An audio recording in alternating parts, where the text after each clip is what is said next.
Freitagmorgen, 20 vor, da ist DRS 3 und natürlich zum Mitschauen live auf SF2 Fernsehen. Und dann seht ihr, das Graue hat einen Namen und ein Gesicht. Zum Glück ist Freitag. Mit dem Fabian Unterreger. Ein Gesicht ging ja noch. Ganz ein Haufen Gesichter.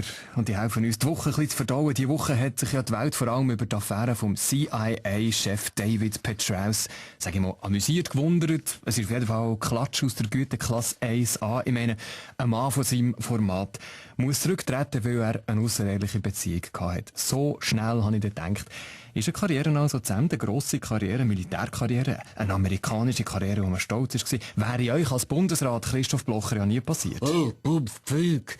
Weil ein Geheimdienstchef nicht einmal seine Geliebte geheim behalten, spricht das nicht gerade für seine Kompetenzen als Geheimdienstchef. Doppelt so einer.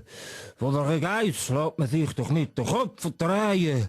Ein Geiss ist entweder ein heisser Kopf oder ein Pfottel. Punkt. Gut, ihr seid damals ja noch richtig abgewählt worden. Im Gegensatz zu einem Parteikollegen Christoph Mörgeli, der ist vielleicht ein kleiner Verbündeter von dem Petraeus, der ist ja damals von der Uni Zürich kürzlich abgesetzt worden. Ja, absolut. Ich finde das absolut richtig mit dem Petraeus. Nicht wegen der Moral, sondern weil einer noch Zeit hat, nebst dem Beruf als Geheimdienstchef eine außereheliche Beziehung zu pflegen, macht er seinen Job nicht richtig, gell? Es ist Betrug am Souverän. Ich wäre ja als Leiter vom Medizinisch-Historischen Museum und als Nationalrat niemals so vögelfrei gewesen. Unterdessen aber bin ich freier, versteht Sie? Kann man vorstellen, der Petraeus ärgert es natürlich schon, oder? In einer Glanzkarriere weg, so eine Geschichte in der Ländegegend, alles in die Hose. Wie hätte das nur passieren können, fragt er sich sicher. Hans-Peter Latour, unser Fußballexperte und Experte für alles, hat da eine Idee, was wirklich passiert ist. Ja, hör mir doch auf, so Autos, zwei Weiber, das muss Doping gewesen sein. Ich würde mir wünschen, unsere Gielen auf dem Platz wären so stark im Abschluss. Aber der General ist halt ein pflichtbewusster Soldat gewesen, der einfach sein Obligatorische wollte schiessen. Seien wir ehrlich, eine geliebte Haar ist ja eigentlich nichts Außergewöhnliches. Ganz im Gegenteil, es kommt auch ein bisschen darauf an, wer man ist.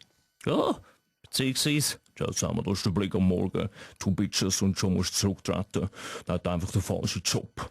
Also wenn ich nur eine Frau hätte, müsste ich zurücktreten. Und wenn dich niemand mehr gut findet, musst du nicht zurücktreten, sondern mach einen Remix. Aber der General Petraeus kann einfach immer noch umsatteln und eine Band gründen, Army of Lovers.